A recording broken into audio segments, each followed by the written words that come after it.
Hello and welcome. Panchayat accounts assistant में जो computer का सिलेबस है वो तो हमने ऑलरेडी ख़त्म किया हुआ है, लेकिन कंप्यूटर में करंट अफेयर से भी क्वेश्चंस आ सकते हैं। जिसने भी आपका पेपर सेट किया हुआ होगा, अगर वो कंप्यूटर के करंट अफेयर वाले जोन में चला गया हो तो वहां से वो 3-4 क्वेश्चंस तो पूछेगा ही, क्योंकि करंट अफेयर से काफ़ी अट्रैक्टिव क्वेश्चंस इंसान बना सकता है और पूछ सकता है। इसलिए कंप्यूटर का करंट अफेयर आपके लिए बहुत ज़रूरी है। 2 या 3 वीडियोस इस कंप्यूटर की करंट अफेयर की सीरीज पे आएंगे और ये आपका पहला लेक्चर है कंप्यूटर के करंट अफेयर पे। 2020 का ही करंट अफेयर कवर करूंगा मैं, खासकर मार्च से लेके सितंबर अक्टूबर तक। ओके, मार्च से लेके सितंबर तक खासकर। चलिए स्टार्ट करते हैं। पहली न्यूज़ यहां पे है, सुप्रीम कोर्ट ने लिफ्ट किया है कर्ब्स ऑन क्रिप्टो करेंसीज। देखो, क्रिप्टो करेंसीज पे बैन लगाई गई थी, रेस्ट्रिक्शंस लगाए गए थे, कर्ब्स लगाए गए थे। और किसने लगाया वो आपको याद रखना है। रेस्ट्रिक्शंस, बैन, कर्ब्स किसने लगाया था क्रिप्टो करेंसीज पे, आपको याद रखना है। 2018 में आरबीआई ने बैन लगाया था, कर्ब्स लगाए थे, रेस्ट्रिक्शंस लगाए थे क्रिप्टो करेंसीज पे। आरबीआई ने बोला फाइनेंशियल इंस्टीट्यूशंस जितने भी हैं, बैंक्स वगैरह जितने भी हैं, वो नहीं करेंगे ट्रेड इन क्रिप्टो करेंसी या वर्चुअल करेंसी। तो आपको हिस्ट्री इसकी थोड़ी सी याद रखनी है। वो ये है कि बैन लगाया गया था 2018 में क्रिप्टो करेंसी पे। किसने लगाया? आरबीआई ने। क्या बोला आरबीआई ने कि जितने भी फाइनेंशियल इंस्टीट्यूशंस है, बैंक्स है, वो ट्रेड नहीं करेंगे क्रिप्टो करेंसी में, वर्चुअल करेंसी में वो ट्रेड नहीं करेंगे। अब ये जो बैन था, ये जो कर्ब थे, ये जो रेस्ट्रिक्शंस थे, इसी साल 2020 में मार्च अप्रैल में सुप्रीम कोर्ट ने क्या किया? सुप्रीम कोर्ट ने उस बैन को हटाया, उन कर्ब्स को लिफ्ट किया, हटाया। तो याद रखना है आपको न्यूज़ क्या है। सुप्रीम कोर्ट ने लिफ्ट किए कर्ब्स ऑन क्रिप्टो करेंसीज। जो कर्ब्स आरबीआई ने लगाए थे क्रिप्टो करेंसी पे, सुप्रीम कोर्ट ने उसको हटा दिया। ठीक है। अब क्रिप्टो करेंसी क्या है? क्रिप्टो करेंसी आपको याद रखना है। देखो, ये एक, जब भी मैं आपके साथ ट्रेड करूंगा तो मैं आपको पैसे दूंगा या आप मुझे पैसा दोगे, ठीक है। तो पैसा है medium of exchange. Crypto currency भी एक मीडियम ऑफ एक्सचेंज ही है, लेकिन इसमें डिजिटल पैसा होता है। वर्चुअल करेंसी का ये एक फॉर्म है। तो ये वर्चुअल करेंसी का फॉर्म है, डिजिटल करेंसी की तरह ये पैसा है, और ये भी पैसे की तरह ही है। मीडियम ऑफ एक्सचेंज ये भी है, जिस तरह से आपके पैसे हैं मीडियम ऑफ एक्सचेंज। पैसे क्या होते हैं भाई? मैं आपको पैसा दूंगा कोई सामान खरीदने के लिए या बेचने के लिए, आप दोगे या मैं पैसे दूंगा, ठीक है।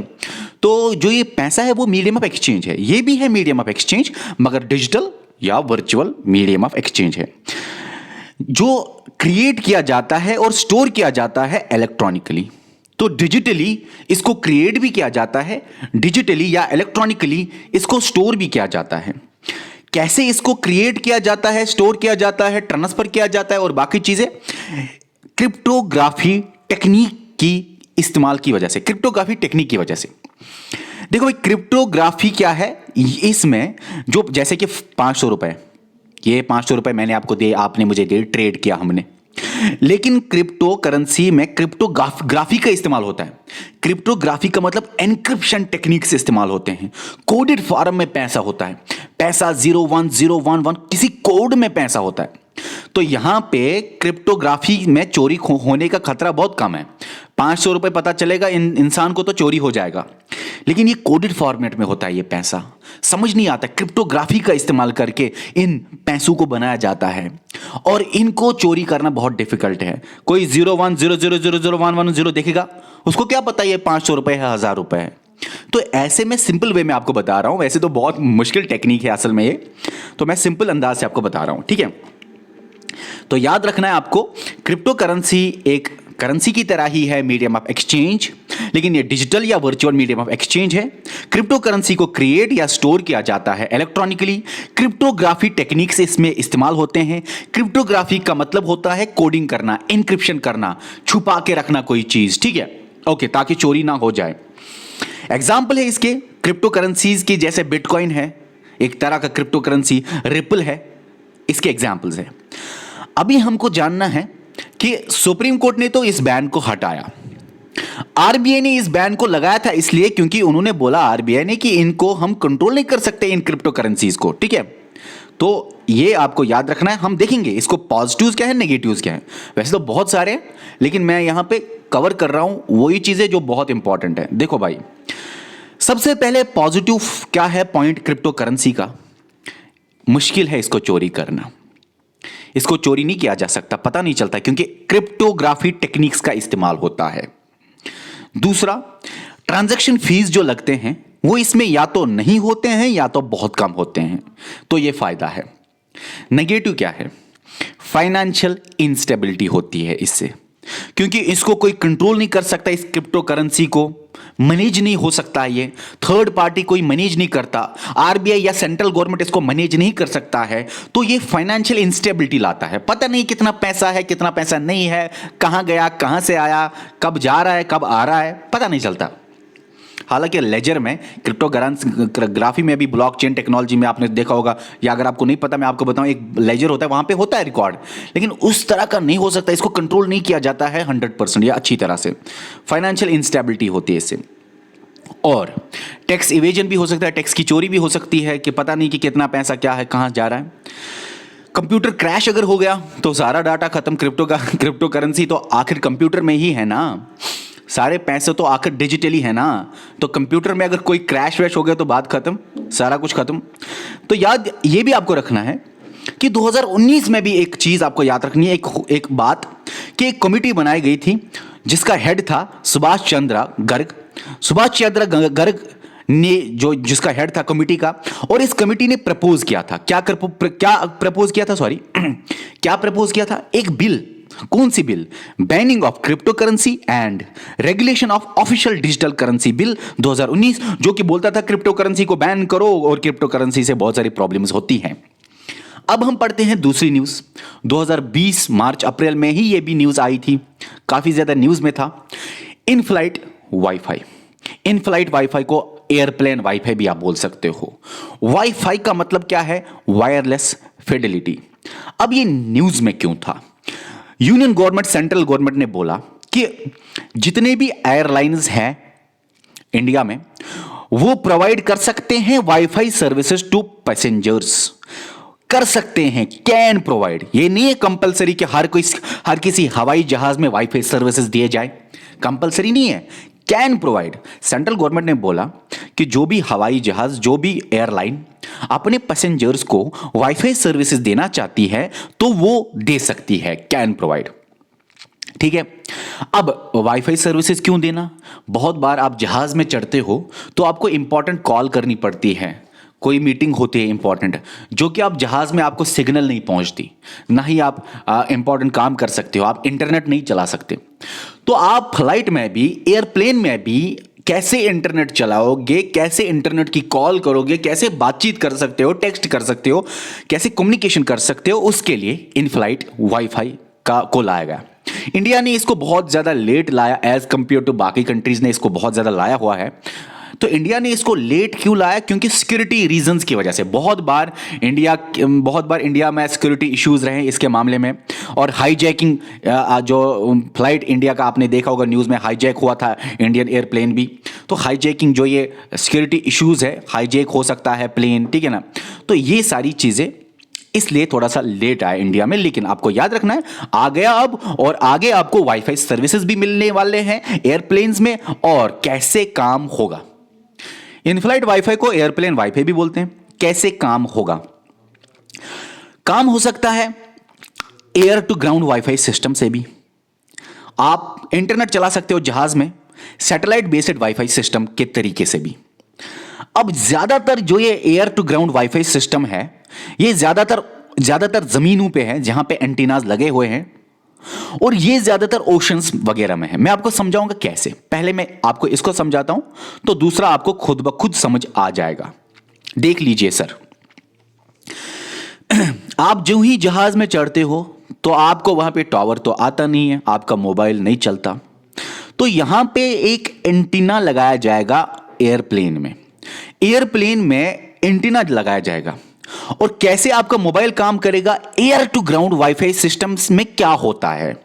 आपके मोबाइल से सिग्नल जाएगी डायरेक्ट, सॉरी सॉरी सॉरी एक सेकंड, आपके मोबाइल से सिग्नल जाएगी यहां पे एंटीना पे, और इस एंटीना से सिग्नल जाएगा टावर, नियरेस्ट सेल टावर पे। मोबाइल का टावर होता है ना, सेल का टावर होता है ना, लेकिन जो नियरेस्ट वाला होगा। जहाज जहां जहां से चलेगा तो ये बार बार सेल टावर को दूसरा रिपीट होगा, ट्रांसफर होगा दूसरे सेल टावर में। शॉर्ट में आप बैठे हो जहाज में, आपका मोबाइल पहले यहां पे जाएगा, उसकी सिग्नल ये जो है एंटीना है, और एंटीना से ऐसे सिग्नल जाएगी, ठीक है ना। ट्रांसमीटर देखो, इस एंटीना में ट्रांसमीटर भी लगा है, रिसीवर भी लगा है, सिग्नल जा सकती है, सिग्नल आ सकती है, और आएगी इस एरोप्लेन के, ये एक्चुअली नीचे हिस्से में होती है, आएगी एरोप्लेन में और फिर आपके मोबाइल में जाएगी। सिंपल है ना, जिस तरह आपका मोबाइल काम करता है। तो आपके मोबाइल से पहले एंटीना में जाएगी, तो वहाँ पे नियरेस्ट ज़मीन पे जो सेल टावर होगा वहाँ पे जाएगी सिग्नल, वहाँ से फिर से जो ये एयरप्लेन का एंटीना है वहाँ पे, और फिर आपके मोबाइल में। ठीक है, बहुत सिंपल है ये वाला। अब सैटेलाइट बेस्ड में क्या होता है, सैटेलाइट बेस्ड वाईफाई सिस्टम वहां पे चलता है जहां पे आपका ये सेल टावर जहाज के नीचे नहीं है, जहाज के नजदीक मान लो ओशन है, मान लेते हैं जहाज के नजदीक ओशन है। क्या है? ओशन। और याद रखना, जहां पे ओशन होंगे वहां पे ये एयर टू ग्राउंड सिस्टम नहीं चलता है। जहां पे ओशन होंगे या रिमोट एरियाज जहां पे टावर्स ही नहीं है और ओशंस है, वहां पे ये air to ground WiFi system नहीं चलता है, वहां पे सैटेलाइट बेस्ड वाईफाई सिस्टम चलता है। मान लेते हैं बहुत दूर का रिमोट एरिया है, टावर नहीं है, जहाज के नीचे समंदर है मान लेते हैं, तो क्या होगा, सैटेलाइट बेस्ड वाईफाई सिस्टम के जरिए आप जहाज में वाईफाई चला सकते हो, इंटरनेट चला सकते हो। कैसे? आप बैठे हो और आपका जो सिग्नल है मोबाइल की वो यहाँ पे एंटीना में जाएगी, ठीक है ना, यहाँ पे ऐसे सैटेलाइट पे सेंड की जाएगी सैटेलाइट से, और सैटेलाइट किसी टावर पे, नज़दीक टावर पे जो सैटेलाइट का होगा वहाँ पे सिग्नल भेजेगा, फिर आपका दूसरे मोबाइल के साथ कनेक्ट करना है या जो भी इंटरनेट करना है, वहाँ से इंफॉर्मेशन आएगी, सैटेलाइट में जाएगी, फिर आपके ये एंटीना पे जाएगी, फिर आपको आएगी। तो काम वही है, सेम ही है, लेकिन यहाँ पे सैटेलाइट है बीच में, आप हो, फिर जहाज का एंटीना, फिर सैटेलाइट, फिर सेल टावर, फिर जो कम्युनिकेशन करना है जमीन पे हो जाएगा, फिर वापस सैटेलाइट, फिर एंटीना का रिसीवर, फिर आपके मोबाइल का रिसीवर। तो समझ आया ना, इंडिया ने लेट क्यों लाया, सिक्योरिटी इश्यूज और हाईजैकिंग हुआ है इंडियन एयरप्लेन का, इसलिए। अब हम पढ़ते हैं कोलैब कैड क्या होता है, देख लीजिए। कोलैब कैड आपको पता है, computer aided design.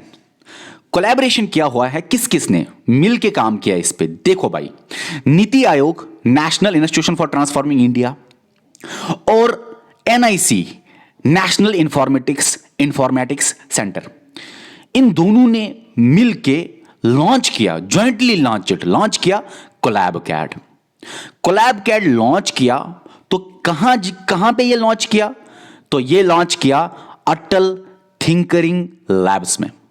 Collab CAD जो नीति आयोग और एनआईसी ने जॉइंटली लॉन्च किया, कोलैब कैब को कहां पे किया, जितने भी इंडिया में अटल थिंकरिंग लैब्स है वहां पे लॉन्च किया। इंडिया में कितने अटल थिंकरिंग लैब्स है? 5000 तक अटल थिंकरिंग लैब्स है। 5000 स्कूल्स हैं अक्रॉस द कंट्री, जिन स्कूल्स में एक लैब है, भाई स्कूल्स में लैब होती है ना, तो 5000 स्कूल्स है इंडिया में अक्रॉस कंट्री, जिनमें ये अटल थिंकरिंग की लैब है। ये अटल थिंकरिंग की लैब डालना ये एक मिशन के अंडर आया था कि हमें हर स्कूल या हमें स्कूल्स में अटल थिंकरिंग लैब डालनी है, जहां पे छोटे छोटे बच्चे, जहां पे यूथ जो है, यंग माइंड जो है, वो थोड़ा सा क्रिएटिविटी उनमें आए, क्यूरियोसिटी आए, इमेजिनेशन आए, थोड़ा सा वो क्रिएटिव बन जाए, थोड़ा सा वो लैब्स में कुछ करे, इनोवेशंस करे। तो ये स्कूल्स में अटल थिंकरिंग लैब्स का लाना, ये एक्चुअली एक मिशन के साथ इनिशिएटिव लिया गया था, अटल इनोवेशन मिशन। तो याद रखना है आपको, अटल इनोवेशन मिशन एक ऐसा मिशन था जिसमें बताया गया था कि कंट्रीज में जो स्कूल्स हैं उनमें अटल थिंकरिंग लैब्स लाए जाए, और कंट्री में 5000 स्कूल्स ऐसे हैं जिनमें अटल थिंकरिंग लैब्स हैं। इन्हीं अटल थिंकरिंग लैब्स में नीति आयोग ने और एनआईसी ने बोला कि हम कोलैब कैड का इनिशिएटिव लेंगे, कोलैब कैड लाएंगे। कोलैब कैड क्या करेगा? लैब्स में ये कोलैब कैड का लाने का मकसद क्या है, क्या करेगा? कैड आपको पता है कंप्यूटर एडेड डिजाइन है, लेकिन इन लैब्स में कंप्यूटर एडेड डिजाइन का लाने का मकसद यह है कि ये जो लैब्स में छोटे छोटे बच्चे या जितने भी यूथ हैं उनमें अच्छी तरह का वो डिजाइन करे, वो एफिशिएंट डिजाइन करे, 2 डायमेंशनल या 3 डायमेंशनल प्रिंटिंग करे, डिजाइनिंग करे। उन डिजाइनिंग में क्यूरियोसिटी होनी चाहिए बच्चों को कि हम करेंगे, क्यूरियोसिटी क्रिएट करनी है, क्रिएटिविटी लानी है उन डिजाइन्स में, इमेजिनेशन जो यंग माइंड्स में है, क्योंकि यंग माइंड्स में थोड़ा सा ज्यादा ही क्रिएटिविटी हो सकती है अगर उनको अच्छी तरह इस्तेमाल किया जाए। यंग माइंड्स में ज्यादा क्यूरियोसिटी आ सकती है, ज्यादा उनका इमेजिनेशन पावर बेस्ट है, क्योंकि जितने यंग माइंड्स उतना पावरफुल उनका इमेजिनेशन। तो उनके वो इमेजिनेशन को, क्रिएटिविटी को, क्यूरियोसिटी को प्रैक्टिस में लाने के लिए कोलैब कैड को लाया गया अटल थिंकरिंग लैब्स में। ओके, मैक बाइंडिंग क्या होता है? जम्मू एंड कश्मीर में इंटरनेट बंद था काफी टाइम से, अभी खोला गया है, 2G 4G नहीं आया। तो J&K में आपको ये मैक बाइंडिंग आ सकता है सवाल। मैक बाइंडिंग क्या है ये मैं आपको बताऊंगा, पहले ये जानो न्यूज़ क्या है। ये भी न्यूज़ आई थिंक फरवरी मार्च की ही है, मार्च अप्रैल की शायद ये न्यूज़ है। तो न्यूज़ क्या है, इसी साल क्या बोला गया था कि J&K में इंटरनेट कनेक्टिविटी अवेलेबल की जाएगी मगर विद मैक बाइंडिंग, बिल्डिंग बोला मैंने, सॉरी, मैक बाइंडिंग टेक्निक। तो ये आपको याद रखना है कि J&K में इंटरनेट कनेक्टिविटी आएगी, 4G अच्छी तरह आएगा, अगर अवेलेबल होगा तो होगा ही, कैसे? मैक बाइंडिंग टेक्निक की वजह से। अब ये मैक बाइंडिंग क्या होता है? बहुत सिंपल है। देखो भाई, कोई भी डिवाइस है, जो डिवाइस होता है, मोबाइल होता है, उसमें मीडिया एक्सेस कंट्रोल एड्रेस होता है, मैक एड्रेस, या और आईपी एड्रेस भी होता है यूनिक। तो याद रखना, मैक एड्रेस मोबाइल दिखाता है, आईपी एड्रेस से इंटरनेट चल सकता है, आईपी मतलब इंटरनेट प्रोटोकॉल। तो ये दोनों एड्रेसेस कोई चेंज भी कर सकता है, दूसरा आईपी एड्रेस दिखा सकता है, कभी कभी अपने मोबाइल का आईपी एड्रेस छुपा भी सकता है। ये टेक्निक्स होते हैं जिसकी वजह से कोई भी गलत काम कर सकता है इंटरनेट पे। तो याद आपको क्या रखना है, मैक बाइंडिंग क्या होता है? जिसमें मैक एड्रेस और आईपी एड्रेस बाइंड होता है, चेंज नहीं कर सकते आप। जो ही चेंज आपका आईपी या मैक एड्रेस होगा तो आप इंटरनेट नहीं चला सकते। अब याद रखना, मैक एड्रेस और आईपी एड्रेस का जब भी चेंज होगा आपस में, या जब भी मैक बाइंडिंग, दूर से आपको लगता होगा मैक को बाइंड करना, मैक को बांध के रखना, किसके साथ? आईपी एड्रेस के साथ। अगर एक लाइन में आए मैक बाइंडिंग क्या है, आपको लिखना है मैक एड्रेस को बाइंड करना, जोड़ना आईपी एड्रेस के साथ। सिंपल है। अब जोड़ना मतलब ये दोनों एक साथ रहेंगे, मतलब कि जब भी आईपी एड्रेस कोई अपना चेंज करना चाहेगा तो मिसमैच होगा मैक और आईपी एड्रेस का, और जब भी मिसमैच या चेंज होगा तो इंटरनेट नहीं चलेगा यूजर को। तो आपने सिंपल में याद रखा, मैक बाइंडिंग में दोनों को बाइंड करके ही रखा जाता है। एक बार ये दोनों चेंज हुए तो इंटरनेट नहीं चलेगा। और एक बात याद रखनी है आपको कि डिवाइस ट्रैक भी हो सकता है, ट्रेस भी हो सकता है डिवाइस इफेक्टिवली। तो मैक बाइंडिंग में ये आपको याद रखना था। उसके बाद है मेज रैनसमवेयर। इसको पहले बोलते थे चाचा रैनसमवेयर। इसको डिस्कवर 2019 को किया गया था। मेज रैनसमवेयर को किसने किया? जेरोम सिजुरा ने। देखो, जेरोम सिजुरा ने मेज रैनसमवेयर को 2019 में डिस्कवर किया। पहले इसको बोलते थे चाचा रैनसमवेयर, फिर मेज रैनसमवेयर, अब 2020 अभी हम बोलते हैं मेज रैनसमवेयर। और ये रैनसमवेयर क्या करता है? देखो भाई, वैसे तो रैनसमवेयर यही काम करता है। क्या करता है रैनसमवेयर? आप सभी बच्चों ने कंप्यूटर में पढ़ा भी होगा, हमने आपको पढ़ाया भी है। क्या है ये एनक्रिप्ट करता है फाइल्स को एनक्रिप्ट करता है, बंद करता है, लॉक करता है, और डिमांड करता है पैसा, रैनसम पैसा, ताकि आपको वो फाइल्स रिकवर हो जाए। शॉर्ट में, आपके मोबाइल में इंपॉर्टेंट फाइल्स है, बहुत इंफॉर्मेशन जबरदस्त है, मैं आपके वो मोबाइल या लैपटॉप में उन फाइल्स को एनक्रिप्ट करूंगा, कोड करूंगा, आप वो नहीं खोल सकते, नहीं देख सकते, लॉक लगेगा। तो फिर उसको खोलने के लिए मैं आपसे पैसे मांगूंगा, रैनसम मांगूंगा, पैसा, और आप उनको फिर खोल सकते हो ताकि आप रिकवर कर सकते हो वो फाइल्स। तो लेकिन मेज रैनसमवेयर में खास बात क्या है? मेज रैनसमवेयर में खास बात क्या है? मेज रैनसमवेयर की थ्रेट कुछ अलग ही होती है। क्या थ्रेट होती है कि अगर आपने मुझे पैसा नहीं दिया तो जितनी भी ये इंफॉर्मेशन है वो इंटरनेट पे मैं रिलीज करूंगा। तो मेज रैंसमवेयर एक ऐसा रैंसमवेयर है, आपके फाइल्स को बंद किया जाएगा, आपसे पैसा मांगा जाएगा। लेकिन मेज रैंसमवेयर में खास बात है क्या, कि आप अगर पैसा नहीं दोगे तो इंटरनेट पे सारी इंफॉर्मेशन रिलीज की जाएगी। अब एक बात याद रखना कि इंडिया को इस 2020 में बहुत सारे अटैक्स देखे, 3 अटैक्स, मेजर अटैक्स मेज रैंसमवेयर के आए। तो इंडिया में 3 मेज रैंसमवेयर अटैक्स, मेजर वाले 3 थी, इंडिया को अटैक किए गए। और वो 3 मेज रैंसमवेयर के अटैक्स कौन कौन है, सवाल इससे आ सकता है। र्यूक, पुर्गा और स्टॉप, ये 3 ऐसे मेज रैंसमवेयर है जिन्होंने इंडिया को रिसेंटली अटैक किया हुआ है। र्यूक, पुर्गा, स्टॉप। ठीक है, तो ये था कंप्यूटर का करंट अफेयर का पहला लेक्चर। और 1 या 2 लेक्चर आ सकते हैं, मैंने आपको बोला 2 या 3 लेक्चर्स में हम कंप्यूटर का करंट अफेयर आपको कवर कराएंगे। मैं नहीं चाहता कि एग्जामिनर अगर इस जोन में चला गया कि वो आपका पेपर सेट करेगा और करंट अफेयर के कुछ क्वेश्चंस पूछेगा, तो मुझे पूरी उम्मीद है कि इसी से आएगा। ज़्यादा डीप तो नहीं पूछ सकता, लेकिन आएगा तो इसी से आएगा। जो 2-3 मार्क्स हैं अगर वहाँ से आते हैं तो मैं नहीं चाहता कि आपको वो छूट जाए। बाकी हमने कंप्यूटर का किया हुआ है सारा कुछ, और भी आएंगे लेक्चर्स आपके लिए बहुत इंपॉर्टेंट। चलिए डियर स्टूडेंट्स, बाय।